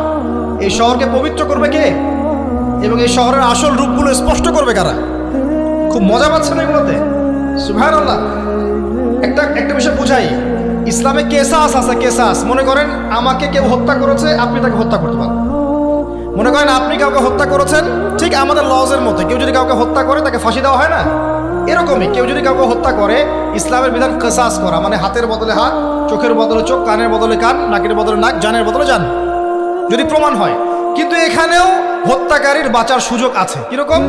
মনে করেন আপনি আমার পরিবারের কাউকে হত্যা করেছেন, আল্লাহ না করুন। এখন আপনি এসে আমাকে ক্ষমা চাচ্ছেন যে আমার ভুল হয়ে গেছে, আমি মুক্তিপণ, রক্তপণ দিব, আমাকে মাফ করে দেন। এখন আমাদের পরিবারকে আপনাকে বললো ঠিক আছে আপনাকে মাফ করে দিলাম, আপনার কেসাস করার দরকার নেই, আপনি রক্তপণ দিয়ে দেন, তাহলে আপনি বেঁচে থাকার সুযোগ পেলেন। কথা বুঝতে পারছেন? একটা হচ্ছে মুরতাদ। মনে করেন কেউ ইসলামের কিছু বিষয়কে অস্বীকার করেছে, তাকে জেলখানায় বন্দি করে রাখা হবে, সুযোগ দেওয়া হবে যে আপনি কি এগুলো জেনে শুনে বলেছেন নাকি এর উপর অটল থাকবেন না ফিরে আসবেন। সে যদি বলে না আমি তওবা করলাম, আমি এগুলো থেকে ফিরে আসলাম, ও বেঁচে থাকার অধিকার পেয়ে গেল। কিন্তু বিবাহিত ব্যক্তি যারা ব্যভিচার করেছে, বিবাহিত ছেলে বা মেয়ে ব্যভিচার করেছে, তওবা করে যদি ফিরেও আসে, রজমের শাস্তি থেকে বাঁচার কোনো সুযোগ নেই। বুঝাতে পারছি না? একজন মহিলার কথা বলি তাহলে বুঝতে পারবো। এটা একজন মহিলা সাহাবীর ক্ষেত্রেও হয়েছে, একজন পুরুষ সাহাবীর ক্ষেত্রেও হয়েছে। আচ্ছা, পুরুষ সাহাবীর কথা বাদ দিয়ে মহিলা সাহাবীর কথাটা বলি। মহিলা সাহাবী এসেছেন, এসে নবীজিকে বলছেন, ইয়া রাসূলুল্লাহ তাহিরনি, আমাকে পবিত্র করুন, আমি একটা অন্যায় করেছি, আমি বিশাল একটা অন্যায় করেছি। নবী সাল্লাল্লাহু আলাইহি ওয়াসাল্লাম বলছে, কি করেছো তুমি? তখন সে বলছে, আমি জিনা করেছি। নবী সাল্লাল্লাহু আলাইহি ওয়াসাল্লাম বলছেন, বাসায় যাও, বাসায় গিয়ে আল্লাহর কাছে তওবা করো, আল্লাহ পাক মাফ করে দিবেন। নবীজি এটাকে হাইড করতে চাচ্ছেন, কারণ কি, যখন আপনি কেস আদালতে নিয়ে যাবেন তখন তো উপায় নাই, আপনাকে তো বিচার করতেই হবে। তুমি বাসায় ফিরে যাও, তওবা করো, আল্লাহ মাফ করে দিবেন। সে মহিলা নাছর বান্দান, না আমার বিচার করে দেন, আমার বিচার করে দেন, পরকালে আমি শাস্তি পেতে চাই না, দুনিয়াতে আমার বিচার করে দেন। নবী সাল্লাল্লাহু আলাইহি ওয়াসাল্লাম বলছে, তুমি কি গর্ভবতী হয়েছো? হ্যাঁ, জেনার কারণে আমি গর্ভবতী হয়ে গেছি। এরকম হচ্ছে না এখন? আর যে অ্যাবর্শন করছে না, ওই যে ক্লিনিকে গিয়ে, এটাও ট্রেন্ড হয়ে গেছে। হইল, সমস্যা কোথায়? কি এমন হয়েছে? আমার কি কেরিয়ার নষ্ট হয়ে গেছে? ফ্যামিনিস্ট নোংরা মেয়ে কোথাকার। তারপরে এই মেয়ে বলছে, হ্যাঁ আমি গর্ভবতী হয়েছি ইয়া রাসূলুল্লাহ। নবী সাল্লাল্লাহু আলাইহি ওয়াসাল্লাম বলছেন, বাসায় ফিরে যাও, সন্তান যখন খালাস হবে তারপরে এসব বিচার করে দেব। 9 থেকে 10 মাস সে এই সন্তানকে গর্ভে ধরলো। ধরার পরে সন্তান যখন খালাস হয়ে গেল, সে নবীর কাছে এসে সন্তান কোলে নিয়ে, নবজাতক, ইয়া রাসূলুল্লাহ সাল্লাল্লাহু আলাইহি ওয়াসাল্লাম দরুদ পড়বেন, আমাকে পবিত্র করে দিন, আমার সন্তান হয়ে গেছে এখন। নবী সাল্লাল্লাহু আলাইহি ওয়াসাল্লাম বলছেন, সন্তান কি দুধ খাচ্ছে? হ্যাঁ, দুধ খাচ্ছে। তাহলে তুমি তাকে দুধ পান করাও। কত বছর দুধ পান করাতে হয়? 2 বছর। 2 বছর দুধ পান করাও, দুধ পান করা শেষ হবে তারপরে এসে তোমার বিচার করে দেব। এবার 2 বছর দুধ পান করানোর পরে এই মহিলা এসেছে, সন্তানের হাতে একটা রুটি। নবীজিকে বলছেন, ইয়া রাসূলুল্লাহ সাল্লাল্লাহু আলাইহি ওয়াসাল্লাম, আমার সন্তান এখন রুটি খেতে পারে, আমার সন্তান এখন রুটি খেতে পারে, আমার বিচার করে দিন। তখন নবী সাল্লাল্লাহু আলাইহি ওয়াসাল্লাম বলছেন, সাহাবীরা, তোমাদের মধ্যে কেউ কি আছো এই সন্তানের দায়িত্ব নিবে? একজন আনসার সাহাবী বলছেন, আমি দায়িত্ব নিব। তখন এই আনসার সাহাবীর কোলে নবী সাল্লাল্লাহু আলাইহি ওয়াসাল্লাম এই বাচ্চাকে তুলে দিলেন। তুলে দেওয়ার পর খালিদ বিন ওয়ালিদ রাদিয়াল্লাহু আনহু অন্যান্য সাহাবীদেরকে বললেন, যাও এই মহিলাকে নিয়ে যাও, কোমর পর্যন্ত গেড়ে দিয়ে রজম করে হত্যা করো। এবার এই মহিলাকে নিয়ে যাওয়া হচ্ছে। একটা কথা বানিয়ে বলছি না, আপনার আলেম ওলামা যারা আছেন জিজ্ঞাসা করবেন কওমি মাদ্রাসার। এই মহিলাকে নিয়ে যাওয়া হচ্ছে, মহিলাকে পাথর নিক্ষেপ করা হচ্ছে। পাথর নিক্ষেপ করার মধ্যে খালিদ বিন ওয়ালিদ রাদিয়াল্লাহু আনহুর পাথরও ছিল। খালিদ বিন ওয়ালিদ রাদিয়াল্লাহু আনহু নাম শুনেছেন না? বীর সাহাবী, তিনি পাথর নিক্ষেপ করেছেন একটা। এই পাথরের আঘাতে ওই মহিলার কোন একটা জায়গায় লেগেছে, গায়ের লেগে রক্ত বের হয়ে গেছে। রক্তের ছিটাটা তার গায়ের এই যে কাপড় এসে পড়েছে। কাপড় এসে পড়ার সাথে সাথে খালিদ বিন ওয়ালিদ রাদিয়াল্লাহু আনহু বলছেন, ছি ছি ছি ছি, আমার গায়ের মধ্যে এরকম নোংরা ব্যভিচারী মহিলার রক্ত পড়লো কি? এরকম একটা তাচ্ছিল্যের কথা বলছেন। তখন নবী সাল্লাল্লাহু আলাইহি ওয়াসাল্লাম বলছেন, হে খালিদ তুমি থামো, হে খালিদ তুমি চুপ করো। তুমি জানো এই মহিলা এই 2 বছরে 3 বছরে এত তওবা করেছে আল্লাহর কাছে, এই সমস্ত তওবা যদি মদিনাবাসীর মধ্যে বন্টন করে দেওয়া হয় তবুও কম হয়ে যাবে। আর আমি এখন দেখছি এই মহিলা জান্নাতে সাঁতার কাটছে। আমি বুঝাতে পারছি না আপনাকে প্রিয় বোন, প্রিয় ভাই, যারা বিবাহিত হয়ে ব্যভিচার করছেন, জিনা করছেন, তিনি তওবা করেছিলেন, তওবা করেছেন, আল্লাহ পাক মাফও করে দিয়েছেন, জান্নাতে চলে গেছেন, কিন্তু পৃথিবীতে তার শাস্তি কায়েম করা হয়েছে।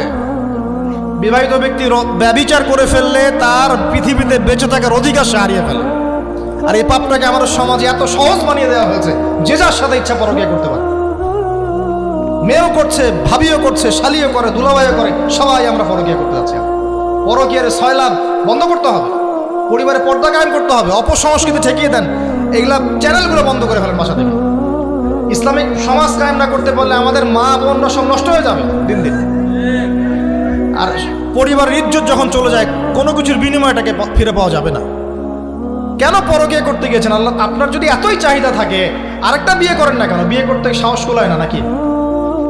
বিয়ে করলে যে স্ত্রীকে নিয়ে সূর্যের আলোতে ঘুরতে হয়, ওই জন্য ইঁদুরের মতো রাতের বেলা অন্ধকারে আপনি থাকতে চান, সিংহের মতো সকালবেলা সূর্যের আলোতে স্নান করতে পারেন। কথা বুঝতে পারেন না?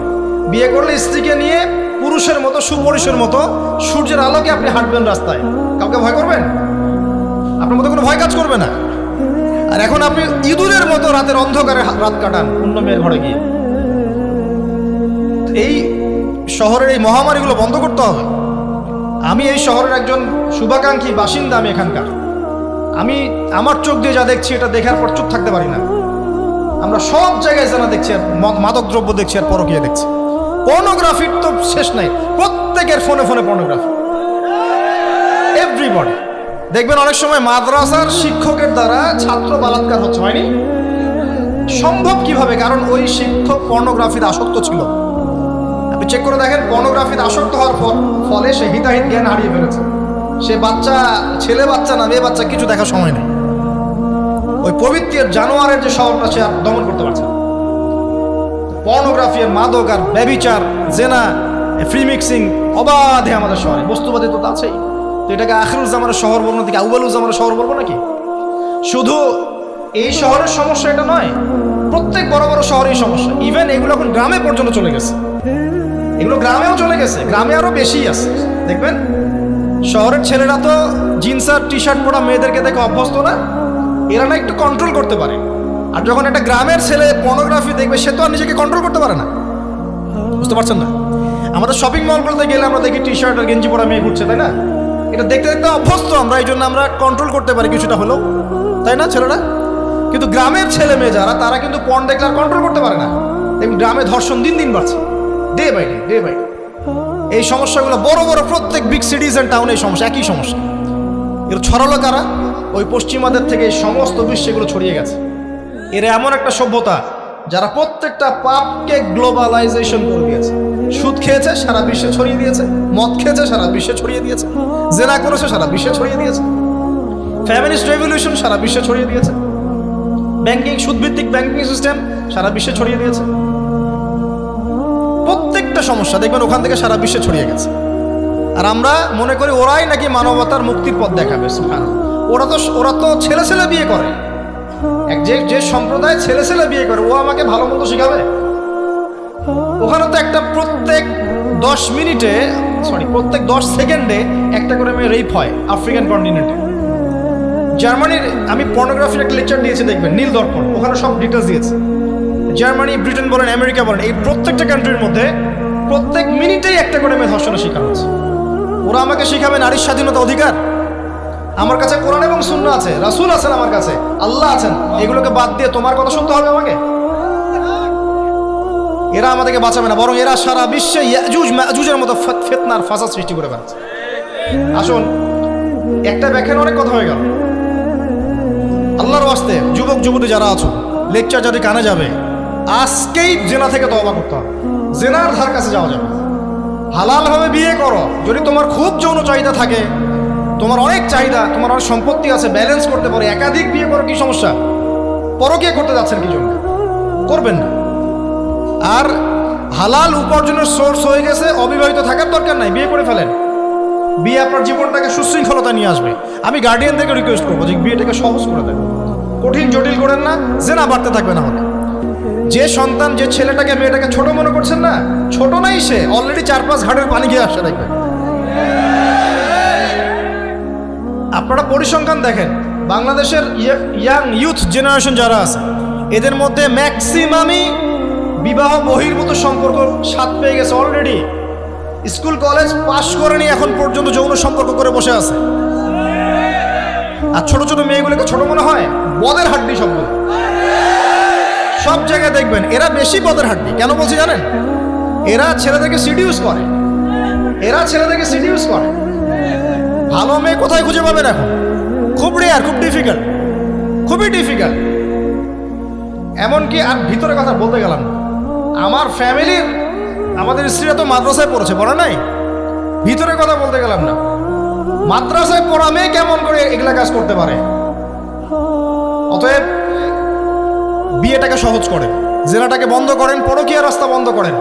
এগুলো শাস্তি দুনিয়াতে না পেলেও পরকালে পেতে হবে। কিন্তু রাসূলুল্লাহ সাল্লাল্লাহু আলাইহি ওয়াসাল্লাম মেরাজের রাতে গিয়ে দেখে এসেছেন যে একটা চুলা দেখেছেন, চুলা তন্দুর চুলার মতো, নিচের দিকটা ফাঁপা, উপরের দিকটা সরু, আগুন জ্বলছে দাউ দাউ করে, এক শ্রেণীর মানুষকে পোড়ানো হচ্ছে। আগুন যখন ফ্লো বাড়ছে, মানুষ উপরে আসছে, ফ্লো কমছে, নিচে নামছে, এভাবে। রাসূলুল্লাহ সাল্লাল্লাহু আলাইহি ওয়াসাল্লাম জিজ্ঞাসা করলেন, ইয়া জিবরিল, এরা কারা? জিবরাইল আলাইহিস সালাম বলছে, এরা আপনার উম্মতের সেই সব ব্যক্তি যারা জেনার পাপে লিপ্ত ছিল। এবং তাদের এই আযাব থেকে এত দুর্গন্ধ বের হচ্ছে কল্পনা করতে পারবেন না। আরেক শ্রেণীর লোককে দেখেছেন সামনে এই যে ভালো গোশত, পাশে খারাপ পচা গোশত, বসে বসে পচা গোশত খাচ্ছে, ভালো গোশত খাচ্ছে না। শাস্তি হচ্ছে কবরে, বারজাখের জগতে। নবী জিজ্ঞাসা করছেন এরা কারা?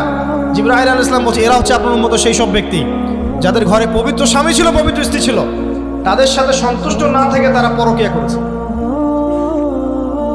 আল্লাহ পাক আমাদের শহরটাকে হেফাজত করুন। এখানে একটাই সলিউশন, ইসলামিক অনুশাসন, আদারওয়াইজ অন্য কোনো সলিউশন নাই। কতক্ষণ ভালো থাকবেন আপনি? চতুর্দিক থেকে আপনাকে জেনায় উদ্যুক্ত করা হচ্ছে। আপনি অনলাইনে ঢোকেন, এই যে ফোনটা নেন, ফেসবুকে ঢোকেন, ইউটিউবে ঢোকেন, খালি জেনা আর জেনা। মানে দেখা জেনাটাকে এমনভাবে দেখানো হয় যে কি যে মজার একটা বিষয়, কি যে মজা একটা, অথচ জানেন জেনার মধ্যে যার্রা পরিমাণ কোনো সুখ নাই। আপনি হালালভাবে বিয়ে করেন, আপনি যে সুখটা পাবেন আপনি শত শত জেনা করলে সে সুখ পাবেন না। এটাকে দেখানো হয়, এই যে পর্নোগ্রাফি যা দেখায় সবই ভুয়ার বানোয়ার, এটা টোটালি বানোয়ার জিনিস। শুটিং আছে না, শুটিং, ওই যে নায়ক নায়িকা নাচানাচি করে, শ্যুট করে না, ঠিক সেম ভাবে এটাকে শ্যুট করা, এগুলো শুটিং জাস্ট, আর কিছু না। তো কেন ছড়িয়ে দেওয়া হলো? কারণ মুসলিমদের ইমান, তাদের তাকওয়া, তাদের কলবের যে নূর, এটাকে নষ্ট করার জন্য। কারণ মুসলিম যুবকরা যদি ইসলামের আলোয় উদ্ভাসিত হয়, তাদেরকে ঠেকানো এত সহজ নয়। তাদের দ্বারা ইনশাআল্লাহ দেশ, জাতি এবং উম্মার খেদমত হবে। এই কারণে তারা সুকৌশল এটা করেছে। আসেন, অনেক লম্বা না করে আমি ফিনিশিংয়ের দিকে টানছি এখন এদিক থেকে। দ্বিতীয় ব্যাখ্যা এটা হতে পারে যে সমাজে ন্যায় অন্যায়, হক বাতিলের মানদণ্ডই কি হবে? উল্টে যাবে। উল্টে গেছে কিনা? মানুষ এখন মিথ্যাবাদীকে সত্যবাদী মনে করে কিনা? এবং ওয়ার্ল্ডে যত বড় বড় মিথ্যা নিউজগুলো হয় সবাই এগুলোকে সত্য মনে করে না? আর সত্য নিউজগুলোকে মানুষ মিথ্যা মনে করে। আমানতদার একটা ব্যক্তি বলে যে চরম খেয়ানতকার, খেয়ানতকারী ব্যক্তি বলে আমানতদার। যার চরিত্র দেখবেন সবচেয়ে খারাপ, ওকে বলছে একেবারে কি চরিত্র, মহান চরিত্র অধিকারী। আর সবচেয়ে উন্নত চরিত্র অধিকারী নবী সাল্লাল্লাহু আলাইহি ওয়াসাল্লামকে মানুষ গালি দেয়, তাই না? তো দেখেন মানদণ্ড উল্টে গেছে। আরেকটা ব্যাখ্যা বলছি এই হাদিসের শব্দটার, আনতালিদ আলামাতু রাব্বাতুহা। হ্যাঁ, সত্যি সত্যি দাসী মনিবকে জন্ম দিতে পারে, এটা বোঝার জন্য এই যুগটাই সবচেয়ে উৎকৃষ্ট। কিভাবে জন্ম দিতে পারে দেখুন, একটু মনোযোগ দেন। ফেমিনিস্ট রেভলিউশনের কারণে বহু মেয়ে বাইরের সভ্যতা, যারা এইসব কান্ট্রিতে না, বাইরের কান্ট্রিগুলোতে বাচ্চা কাচ্চা নেওয়ার সময় পায় না। ফেমিনিস্ট রেভলিউশনের কারণে বহু মেয়ে বাচ্চা কাচ্চা নেওয়ার সময় পায় না। বাচ্চা নিবে কিভাবে? এখন সন্তান তো দরকার। তখন কি করে? মধ্যবিত্ত, নিম্ন মধ্যবিত্ত কান্ট্রিগুলো থেকে কিছু মেয়েকে হায়ার করা হয়। তাদের যে গর্ভটা, এটাকে হায়ার করা হয় যে তোমার গর্ভে আমার স্পার্ম ইনজেক্ট করা হবে এবং 9 মাস সেখানে সন্তানটা হবে। তারপর সন্তান জন্ম দিয়ে তুমি তোমার অনারিয়াম নিয়ে চলে যাবে। মনে করেন, বুঝাচ্ছি, মনে করেন আমেরিকার একটা কাপল, ওদের তো মেয়েদের বাচ্চা কাচ্চা নেওয়ার সময় নাই। প্রোগ্রেস, এগিয়ে যাওয়া, ইজ্জত থাকে না। 10-15 বছরের মধ্যেই সারা জীবন এভাবেই তারা চলে। 10টা-20টা জেনা হয়, এগুলো কোনো বিষয় না। ডিভোর্স তো সকালে বিয়ে হলে বিকেলে ডিভোর্স হয়। বাচ্চা কাচ্চা নেওয়ার ফুরসত নাই। এখন আমেরিকান এক মেয়ে ধরেন, এক ছেলে ধরেন, একটা শ্রীলঙ্কার কোনো মেয়ের গর্ভ ভাড়া করেছে। এখন গর্ভের সন্তান হলো, সন্তান জন্ম দেওয়ার পরে এই সন্তানটা নিয়ে তাকে তার অনারিয়াম দেওয়া হচ্ছে $10,000-20,000 ডলার নিয়ে সে বাচ্চাটা দিয়ে দিল। এই যে বাচ্চাটা যে হলো, এই বাচ্চাটা হচ্ছে মনিবের, আর এই মেয়েটা হচ্ছে এখানে দাসী। এই যে দাসী তার মনিবকে জন্ম দিল কি দিল না? বুঝতে পারছেন না কথা মনে হয়? এই ব্যাখ্যাটা আজকে থেকে 30-40 বছর আগেও করা যেত না। এখন 30-40 বছরের মধ্যেই ব্যাখ্যাটা করা যায়। ইসলাম এভাবেই চিরপ্রাচীন, চির নতুন, চির আধুনিক। কথা বুঝতে পারছেন? অতএব এটা একটা আলামত নবীজি বলেছেন যে দাসী তার মনিবকে জন্ম দিবে। আরেকটা আলামত বলেছেন, এইটার ব্যাখ্যা করে বিশেষ করছে। দেখুন কোন হাদিসের কথা বলছি। ওই যে ব্যক্তি আসলো সাদা কাপড় পরে, 4টা প্রশ্ন করলো, তার মধ্যে শেষ প্রশ্ন হচ্ছে কিয়ামত কবে হবে? নবীজি বলছেন আমি তো জানি না, কারণ এক্স্যাক্টলি কোন ডেটা হবে আমরা কেউ জানি না। প্রশ্নকারী উত্তরদাতার জ্ঞান সমান। আলামত বলে দেন। প্রথম আলামত বললেন এটা। সেকেন্ড আলামত কি বলছেন? খুব ভালো করে শুনুন। দ্বিতীয় আলামত বলছেন ওয়ান তারাল, যখন তুমি দেখবে ওয়ান তারাল হুফাতাল উরাতাল আলাতা রিয়াশাই ইয়াতাতাওয়ালুনা ফিল বুনিয়ান, এরকম 5টা শব্দ। যখন তুমি দেখবে সমাজের সবচেয়ে নিম্ন শ্রেণীর, বিনা কাপড়ের, বিনা জুতার, মানে কাপড় কেনার টাকা নাই, জুতা পরার টাকা নাই, নগ্ন পদের, নগ্ন দেখে। রিয়াশাই মানে হচ্ছে এই রাখাল শ্রেণীর মানুষ।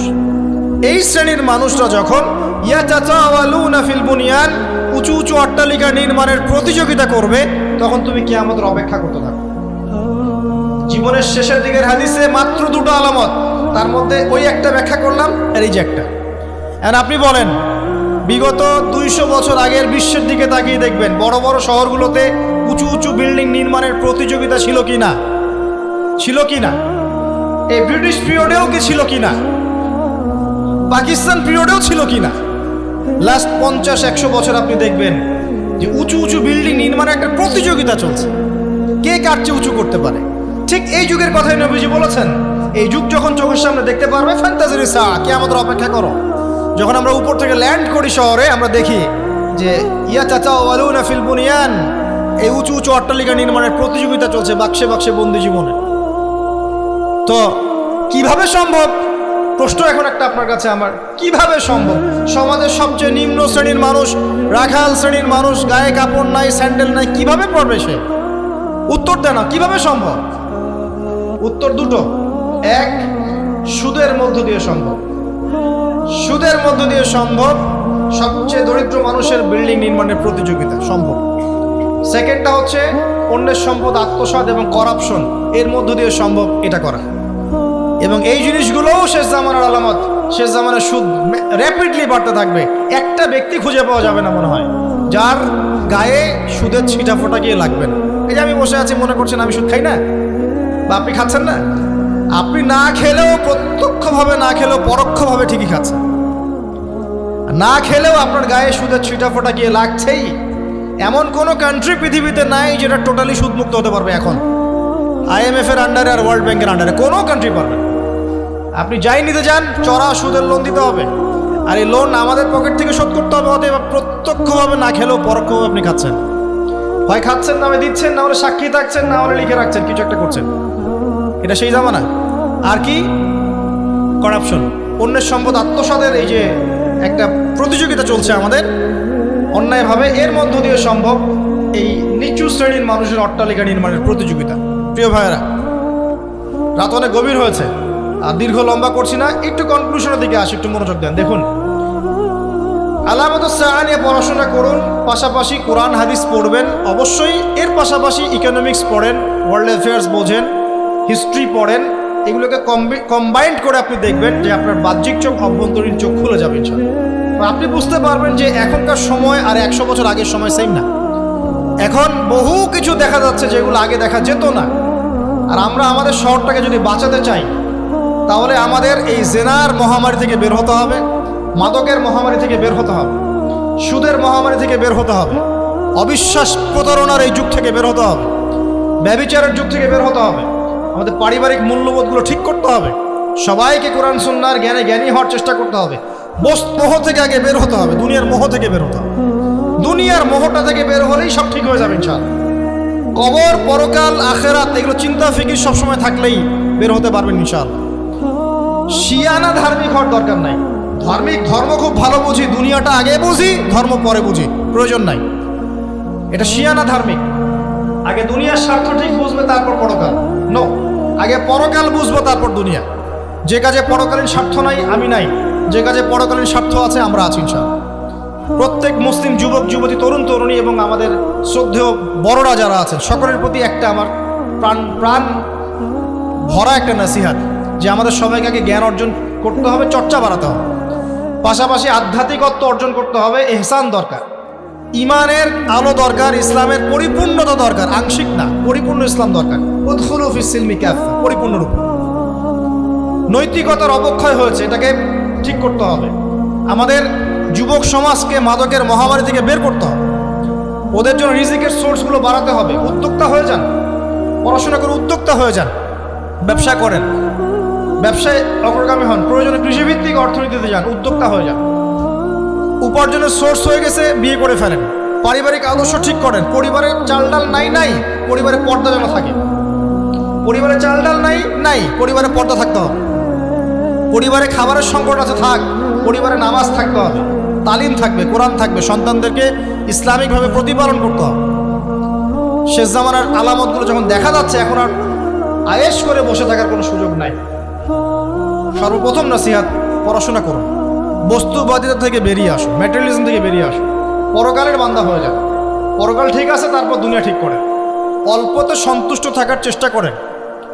এত বেশি প্রয়োজন নয় আমাদের। দুনিয়ার জীবনে এসেছি একটা পানির মতো, হাতের মধ্যে লেগে থাকা পানি, আর পরকালটা পুরো মহাসমুদ্র। মৃত গাধার মতো দাম নয় আল্লাহর কাছে দুনিয়ার। অতএব এত বেশি ফোকাস করার দরকার নেই। যতটুকুতে আমাদের হয়ে যায় ব্যাস সন্তুষ্ট থাকেন। মা বোনদেরকে পর্দা রাখার চেষ্টা করেন। আপনার মেয়ের দিকে খেয়াল রাখেন, মেয়ের দিকে খেয়াল রাখেন। 8 বছর 9 বছর মেয়ে হয়ে গেছে, ওর দিকেও খেয়াল রাখতে হবে আপনাকে। প্রচুর বাচ্চাদের উপরে অ্যাবিউজিং বেড়েছে, বাচ্চাদের উপরে অ্যাবিউজিং প্রচুর বেড়ে গেছে। ছোট ছোট বাচ্চাদেরকে রেপ করা হচ্ছে এখন। বাসায় পর্দা খুব স্ট্রিক্টলি মেনটেন করতে হবে। এই বয়ফ্রেন্ড গার্লফ্রেন্ড কালচার বাদ দেন। এই জেনার নামে বয়ফ্রেন্ড গার্লফ্রেন্ড কালচার বন্ধ করেন, ফ্রি মিক্সিং বন্ধ করেন। আপনার মেয়েকে পড়াতে চান, আপনি মেয়েদের স্কুলে দেন, মেয়েদের কলেজে দেন, মেয়েদের মাদ্রাসায় দেন। ফ্রি মিক্সিং আছে ওখানে দিয়েন না। আপনি চাকরি করতে যাচ্ছেন মেয়ে হয়ে, যেখানে মেয়েরা চাকরি করে সেখানে করেন। ছেলেদের সাথে ফ্রি মিক্সিংয়ে যায় না। যদি ইজ্জতের মূল্য থেকে থাকে তাহলে এগুলো করেন। আর না হলে ওই যে একটা স্বনামধন্য কলেজের নাম দেখলেন কয়েকদিন আগে, একটা সার্টিফিকেট অর্জন করার জন্যে যদি আপনাকে অন্যের বিছানায় রাত কাটাতে হয়, ওই সার্টিফিকেটের মুখে থুতু দিই আমরা। কোনো প্রয়োজন আছে? ইজ্জত বিক্রি করে সার্টিফিকেট অর্জন করতে হবে? আর তোমরা একটা চাকরি পাওয়ার জন্যে অন্যায়ভাবে অন্যদেরকে হল থেকে বহিষ্কার করছো, পিটাচ্ছ, হকি স্টিক দিয়ে মারছো, এর ফল কি তোমাকে পরকালে ভোগ করতে হবে না? একটা চাকরির জন্য তুমি তোমার গায়রতকে বিসর্জন দিয়ে দিলা, অনেস্টিকে বিসর্জন দিয়ে দিলা। রিজিকের মালিক কে? অতএব আল্লাহ রিজিক দিবে তোমাকে। অন্যায়ের সাথে আপোষ করে চাকরি পেতে যাও না। অন্যায় কাজ করে অন্যায়ের পথে থেকে অন্যায়ের পথে যারা আছে ওদেরকে সন্তুষ্ট করে চাকরির আশা করো না। ওই চাকরিতেও কোনো বরকত থাকবে না। নিজের যোগ্যতায় নিজের পরিচয় সৃষ্টি কর, নিজের পরিচয় নিজের যোগ্যতায় সৃষ্টি করো। ইনশাআল্লাহ আল্লাহ পাক তোমাকে বেহিসাব রিজিক দিবে ইনশাআল্লাহ। প্রিয় মুসলিম ভাই ও বোনেরা, আমরা এমন একটা যুগে বাস করছি, এই যুগটা আগের মতো নয়। পরিবারে ফিতনা দেখবেন, সমাজে ফিতনা দেখবেন, ধর্মে ফিতনা দেখবেন, সব জায়গায় ফিতনা দেখবেন। আপনাকে ফিতনাগুলো রিকগনাইজ করতে হবে, চিনতে হবে। চেনার জন্য জ্ঞান লাগবে, আল্লাহর নূর লাগবে, আমল বাড়াতে হবে, বেশি বেশি সুন্নাহ লাগবে। নবী সাল্লাল্লাহু আলাইহি ওয়াসাল্লামের সুন্নাহর উপর থাকতে হবে। পারিবারিক আদর্শ ঠিক করতে হবে, দাওয়াতের কাজ করতে হবে, আমর বিল মারুফ নাহি আনিল মুনকারের কাজ করতে হবে। এরপর ইনশাআল্লাহ দেখবেন আস্তে আস্তে মুসলিমদের কমিউনিটির মধ্যে এই যত সমস্যা আছে ইনশাআল্লাহ কেটে যাবে। আমরা জানি এই সমস্যাগুলো সাময়িক। পৃথিবী যেহেতু সাময়িক, পৃথিবীর সব কিছুই সাময়িক। পৃথিবী যেহেতু একটা সাময়িক জায়গা, এখানকার সব কিছুই সাময়িক। এখন যা চলছে পুরো বিশ্বে, এই অন্যায়, জুলুম, পাপাচার, বেহায়াপন, অশ্লীলতা কিছুই থাকবে না ইনশাআল্লাহ। আস্তে আস্তে মুসলিমরা এগিয়ে যাবে, নৈতিকতার উন্নয়ন হবে, মুসলিমদের জ্ঞান বাড়বে, ঐক্য হবে ইনশাআল্লাহ। অচিরেই দেখবেন হক আর বাতিলের মাঝে বিশাল যুদ্ধ হবে। এটা বলে দিলাম, হক আর বাতিলের মধ্যে বিশাল রক্তক্ষয়ী সংঘর্ষ হবে। এবং সেখানে একজন ইহুদিও যদি পাথরের পিছনে লুকিয়ে থাকে, পাথর কথা বলবে, ইয়া মুসলিম, হে মুসলিম, ইন্না ওরা আল ইয়াহুদ আল ফাকতুল, আমার পিছনে একজন ইহুদি আছে, আসো হত্যা করো। সব ইহুদি না, আবার যারা পশ্চিমাদের সাথে আতাত করে পুরো বিশ্বে ফিতনা ফাসাদ সৃষ্টি করছে, এদের কথা বলা হচ্ছে। কারণ জিউসদের মধ্যে ভালো মানুষও আছে যারা ইসলাম চেনে এবং ইসলামের পক্ষেই কথা বলে, এমনও মানুষ আছে। সবার কথা বলা হচ্ছে না। তো এরপরে ইনশাআল্লাহ তাআলা আল্লাহ রাব্বুল আলামিন ইমামুল মাহদি আর ঈসা ইবনে মারইয়ামের হাতে পুরো বিশ্বে শান্তি কায়েম করবেন ইনশাআল্লাহ। ওই সময় সামনে আছে। আমাদের প্রিপারেশন কি? আমাদের প্রিপারেশন হচ্ছে প্রথমত জ্ঞানের, আমলের, পারিবারিকভাবে, নৈতিকভাবে এবং মুসলিম উম্মার ঐক্যের ক্ষেত্রে দাওয়াতের মেহনতে। ইনশাআল্লাহ এগুলো বাড়তে থাকবে। আল্লাহ রাব্বুল আলামিন যাদেরকে কবুল করবেন সেই সময়ের জন্যে, তারা ইনশাআল্লাহ ওই বিজয় দেখে যাবে ইনশাআল্লাহ। আমরা দেখে যাই বা না যাই, আমরা জানি এগুলো হবে। আল্লাহ পাক আমাদের সবাইকে ইসলামের জন্য কবুল করে নিন, আমিন। আমরা দোয়া করি, সবাই দোয়ায় শরীক হন যে আল্লাহ পাক আমাদের সবার চরিত্রটাকে যেন হেফাজত করেন। আমাদের সবাইকে আল্লাহ পাক কোরআন এবং সুন্নাহ অনুযায়ী জীবনযাপন করার তৌফিক দান করেন। শয়তানের যত ফাঁদ আছে এগুলো থেকে আল্লাহ পাক আমাদেরকে বাঁচিয়ে রাখেন। আল্লাহ পাক আমাদের মা বোনদেরকে খাস পর্দায় থাকার তৌফিক দান। আমাদের পরিবারের কর্তা যারা আছেন, স্বামী, ভাই, বাবা, তাদেরকে গায়রতওয়ালা হওয়ার তৌফিক দান করেন। আল্লাহ পাক আমাদের যুবক ভাইদেরকে মাদক থেকে বাঁচিয়ে রাখুন, জেনা থেকে বাঁচিয়ে রাখুন। তাদের জন্য বিয়েকে সহজ করে দিন, তাদের জন্য রিজিকের পথ উন্মোচন করে দিন। আমাদের সবাইকে আল্লাহ পাক সৎ কাজের আদেশ করার তৌফিক দান করুন, অসৎ কাজে নিষেধ করার তৌফিক দান করুন, উম্মার মধ্যে ঐক্য আনার চেষ্টা করার তৌফিক দান করুন, এবং যারা উম্মার মাঝে বিভক্তি সৃষ্টি করছে এদেরকে বয়কট করার তৌফিক দান করুন। আল্লাহ পাক আমাদের প্রশাসন, আমাদের সরকার সবাইকে হেদায়েত করুন এবং তাদেরকে ইসলামের কল্যাণে কাজ করার তৌফিক দান করুন। এক কথায় ইসলামের জন্য আমাদের সবার জানমাল ব্যয় করে আল্লাহ পাক আমাদেরকে সামনে এগিয়ে যাওয়ার তৌফিক এনায়েত করুন। আমিন।